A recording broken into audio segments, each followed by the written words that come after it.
नमस्कार, मैं भूपेंद्र पटवा, एकता न्यूज में आपका स्वागत है। चलते हैं खबरों की ओर। धमतरी के दंतेश्वरी मंदिर प्रांगण में श्रीमद् भागवत कथा का आयोजन किया जा रहा है, जिसमें पूरे वार्डवासी हर्षोल्लास के साथ झूमते गाते कथा का श्रवण कर रहे हैं। वार्डवासियों ने बताया कि पिछले 2 वर्षों से कोरोना काल के कारण किसी प्रकार के धार्मिक कार्यक्रम रिसाईपारा में नहीं हो पाए, लेकिन कोरोना थमने के बाद वार्ड की सुख समृद्धि के लिए अब भागवत कथा का आयोजन किया जा रहा है। वार्डवासियों ने बताया कि यह आयोजन यजमान परिवार मेघराज ठाकुर और वार्डवासियों के सहयोग से किया जा रहा है। संगीतमय भागवत कथा में वामन अवतार राम जन्म श्री कृष्ण जन्म महोत्सव हुआ, जिसमें सभी वार्डवासी भगवान के जन्म उत्सव में थिरक रहे हैं।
अपना मालिक है ना मेरा, आज लुटा दे रे सर्वस्व अपना मालिक है ना मेरा, आज लुटा दे रे सर्वस्व अपना मालिक है ना मेरा, आज लुटा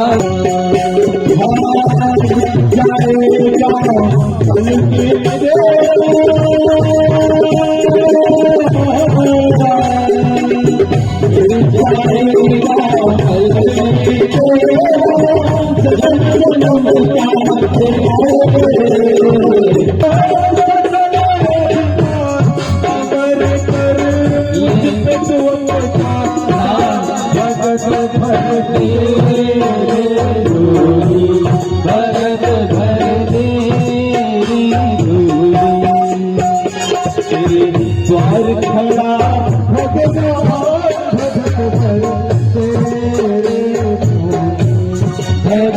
भर दे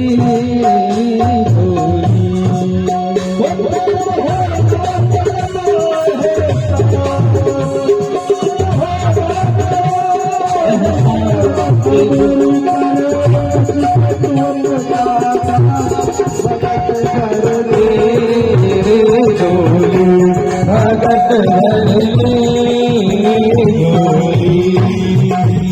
वन में गई तो उनके गर्भ में एक राक्षस की छाया पड़ गई, एक राक्षस की दृष्टि पड़ गई। इसलिए कहा जाता है कि जब माताएं गर्भवती हो तो क्या करें, भगवान के नाम का कीर्तन करें। क्योंकि मैंने बताया था, यदि भक्त चाहिए, यदि चाहते हो कि हमारे पुत्र हमारी बात, हमारी आज्ञा का पालन करे, हमारे पुत्र ध्रुव के समान निकले, हमारे पुत्र प्रहलाद के समान निकले, तो जब गर्भ अवस्था में हो तब भगवान का नाम लेना आरंभ कर दो, भगवान का भजन करना आरंभ कर दो।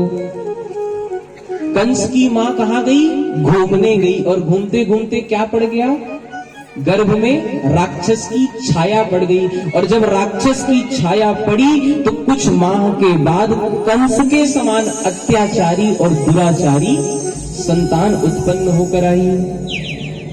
जब संतान उत्पन्न होकर आई तो कंस के पिता उग्रसेन ने अपने कुल गुरु को दिखाया। क्या दिखाया कि भाई इस बालक का भाग्य देखो कि ये बालक आगे बढ़कर के क्या करेगा। तब कुल गुरु बताते हैं कि ये बालक तो आगे चल करके बड़ा दुराचारी होगा, बड़ा अत्याचारी होगा और लोगों को सताएगा। तब उग्रसेन ने क्या किया, एक टोकनी में कंस को रखा और नदी में बहा दिया। और जब नदी में बहाया तो उसी नदी में वसुदेव जी के पिताजी शूरसेन स्नान कर रहे थे। उनको वो टोकनी मिली, वो बच्चा मिला और शूरसेन जी वसुदेव जी के साथ उस बालक का लालन पोषण करने लगे। बड़े होकर के वही बालक कंस बना। और नारद जी ने एक दिन आकर के बता दिया, क्या बता दिया कि कंस तुम जानते हो तुम्हारे असली पिता कौन है। कंस ने कहा नहीं जानता। तब नारद जी कहते हैं, कंस तुम्हारे असली पिता शूरसेन नहीं, तुम्हारे असली पिता उग्रसेन हैं, जिन्होंने पैदा होते साथ तुम्हें टोकनी में रखा और बहा दिया। कंस ने जैसे ही सुना तो बड़ा क्रोधित हुआ, गुस्से में आ गया कि भाई मेरे पिता ने मेरे साथ ऐसा क्यों किया। तो तुरंत सेना तैयार की और आक्रमण कर दिया। जब आक्रमण कर दिया तो उसने उग्रसेन जी की सेना को परास्त कर दिया और अपने ही पिता को कारागार में बंदी बनाकर डाल दिया। दिन ब दिन कंस का अत्याचार, पापाचार बढ़ने लगा। दिन ब दिन वो साधुओं को परेशान करता, गौओं को परेशान करता, ब्राह्मणों को परेशान करता।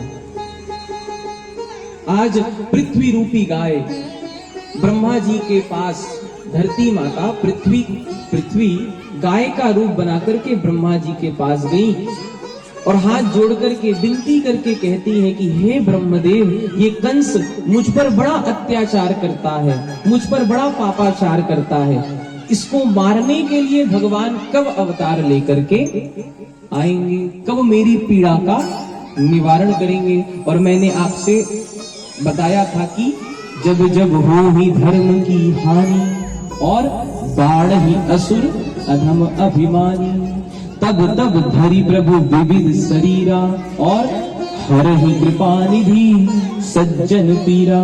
जब जब इस संसार में अधर्म की वृद्धि होगी और धर्म लुप्त होता जाएगा, तब तब प्रभु किसी ना किसी रूप में आएंगे और धर्म को वापस स्थापित करेंगे। इतनी दयनीय स्थिति देखी है। तब ब्रह्मदेव ने मुस्कुराते हुए गाय से कहा है, पृथ्वी से कहा है कि देवी तुम चिंता मत करो, स्वयं भगवान श्री हरि नारायण कृष्ण के रूप में अवतार लेकर के आएंगे और तुम्हारी समस्त पीड़ाओं का नाश कर देंगे।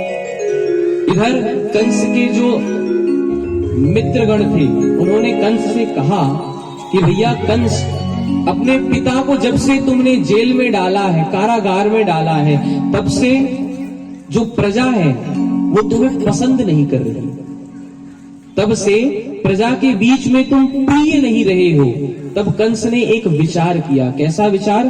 कंस ने सोचा कि मैं अपने चाचा की बेटी कंस के चाचा का नाम था देवक और देवक जी की बेटी थी देवकी। मैं देवकी का विवाह अपने मित्र वसुदेव के साथ करा देता हूं और बदले में इतना दान दूंगा, इतना दहेज दूंगा कि मेरी वापस से ख्याति पूरे मथुरा और पूरे राज्य में फैल जाएगी। कि भाई इनको बचाना तो आवश्यक है, इनको बचाना जरूरी है। तो इन्होंने क्या किया, भगवान ने बलभद्र जी को, बलराम जी को माता देवकी के गर्भ से निकालकर, जो वसुदेव जी की प्रथम पत्नी थी रोहिणी जी, जो गोकुल में जाकर के छिपी हुई थी, उनके गर्भ में डाल दिया।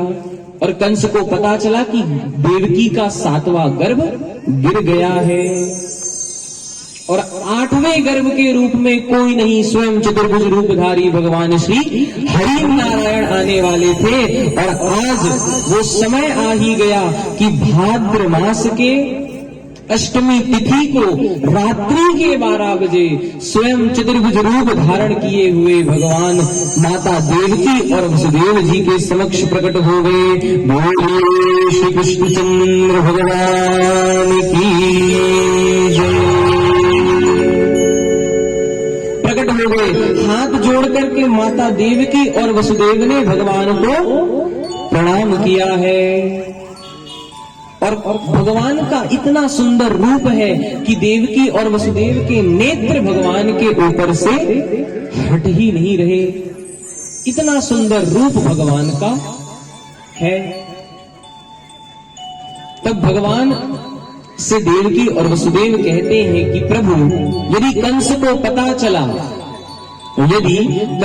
पता चला कि आप आ गए हैं तो वो आपको भी मार डालेगा, इसलिए कुछ उपाय बताइए। तब भगवान कहते हैं कि पिताजी, मैं आपका पुत्र बन करके आया हूं और पुत्र को बचाने की जवाबदारी पिता की होती है, इसलिए आप मुझे कैसे बचाएंगे ये आप खुद सोच लीजिए। और भगवान आज एक नवजात शिशु की तरह वसुदेव जी की गोद में आ गए हैं। और जैसे ही भगवान वसुदेव जी की गोद में आए, भगवान ने क्या किया है, भगवान गोद में आए हैं और भगवान ने अपनी माया को आदेश दिया। तो माया से क्या हुआ, सारे कारागार के जो सिपाही थे वो बेहोश हो गए हैं। और जब बेहोश हुए, जब कारागार के सिपाही बेहोश हुए तो इधर कारागार के सारे गेट खुले। भगवान ने सोपा में भगवान को लिटाया है और कहां चले गए, सीधे गोकुल में, नंद भवन में, जहां पर उनके मित्र नंद बाबा रहते हैं, वहां पर चले गए। अपने सिर पर रख करके जा रहे हैं। और जब वसुदेव जी जा रहे हैं तो ऊपर से सारी देवी देवता पुष्प की वर्षा कर रहे हैं। एक तरफ से वर्षा हो रही है, एक तरफ से बिजली भड़क रही है। और बाढ़ आ गई, किसमें, यमुना नदी में बाढ़ आ गई। क्यों आ गई यमुना नदी में बाढ़? इसलिए आई क्योंकि जब राम बन करके आए थे तो सरयू को दर्शन दिया, गंगा को दर्शन दिया, लेकिन यमुना को दर्शन नहीं दिया। यमुना को अपने चरण रज की प्राप्ति नहीं कराई। इसलिए जब भगवान जा रहे हैं तो यमुना नदी में उफान आ गया, बाढ़ आ गई। तुरंत भगवान ने अपने चरण बाहर निकाले, यमुना नदी ने भगवान के चरणों को प्रणाम किया है और वापस वसुदेव जी की चरणों के नीचे से बहने लगी। वसुदेव जी गए हैं नंद बाबा के यहाँ, भगवान को लिटाया है। और जिस कन्या को माता यशोदा ने जन्म दिया था, आज उस कन्या को लेकर के वसुदेव जी वापस आए। कंस को पता चला कि 8वीं संतान कन्या के रूप में आई है, तो गए, जाकर के उस कन्या को उठाया। उसकी भी हत्या करने वाले थे कि वो आकाश में चली गई और अष्टभुजी देवी बन गई। बोलिए भगवती माता की जय। किसी गांव में जन्म ले चुका है। इतना कह करके क्या हुआ, अष्टभुजी देवी अंतर ध्यान हो गई। और इधर कल सुबह जब नंद गांव में पता चला कि नंद बाबा को और माता यशोदा को बालक हुआ है, कैसे पता चला?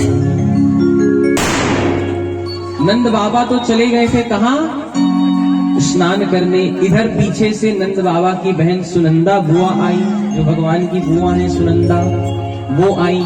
क्या देखती है कि भाभी के बगल में एक लाला पड़ा है। लाला पड़ा था तो दौड़ते दौड़ते अपने भाई के पास, मतलब नंद बाबा के पास गई और कहा, बाबा थने तो लाला हो गए, आप तो पिता बन गए। और जब सारी गोपियों को पता चला है, सारे ब्रज के लोगों को, मथुरा के लोगों को और गोकुल के लोगों को पता चला है, तो सारे लोग भगवान के जन्म की खुशी में उत्सव मनाने के लिए आए हैं। आइए हम सब भी लाला जन्म सुनी आई, यशोदा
और झुमका के भाएंगे किस्मत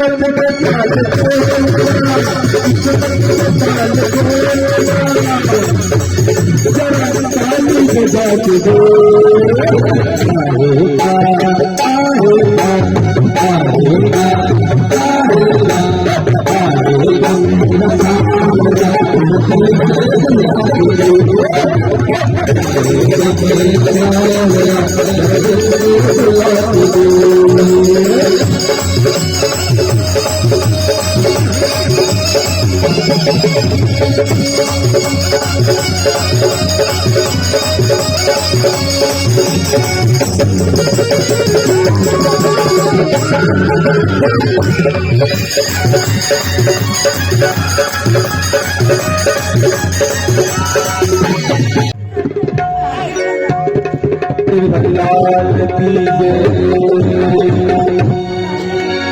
श्री भागवत भगवान की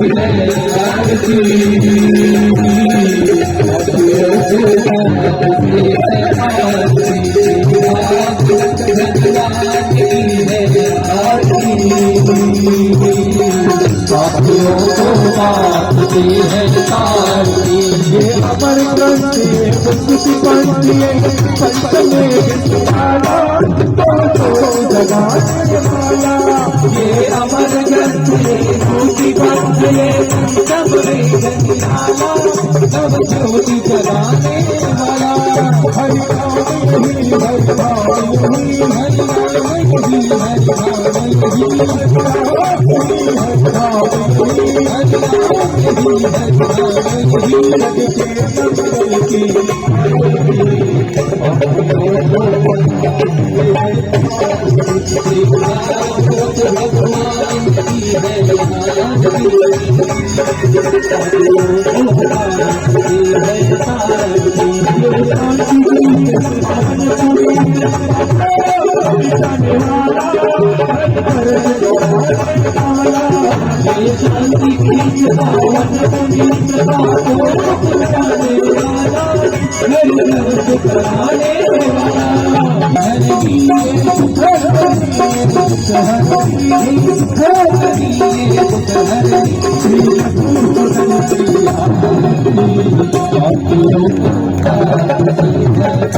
श्रीमद् भागवत कथा करा रहे हैं और 7 दिन का कार्यक्रम है। ये इसमें कौन कौन सी कथा सुनाया जा रहा है? अभी तक लगभग कितनी कथा सुन चुके हैं? 3 कथा सुना दिए हैं। बामन देवता, कृष्ण भगवान का जन्म और सुदामा चरित्र कल बताएंगे। ये कथावाचक कौन है? ऋषभ त्रिपाठी। क्यों करवा रहे हैं भागवत, क्या उद्देश्य है? नहीं, ये जो अभी कोरोना काल था उसे ठीक करने के लिए और समझो बीमारी खत्म, मोहल्ले में एकता रहे। हमारे वार्ड में भागवत पुराण हो रहा है और ये पूरे मोहल्ले वासी वार्ड वासी करवा रहे हैं।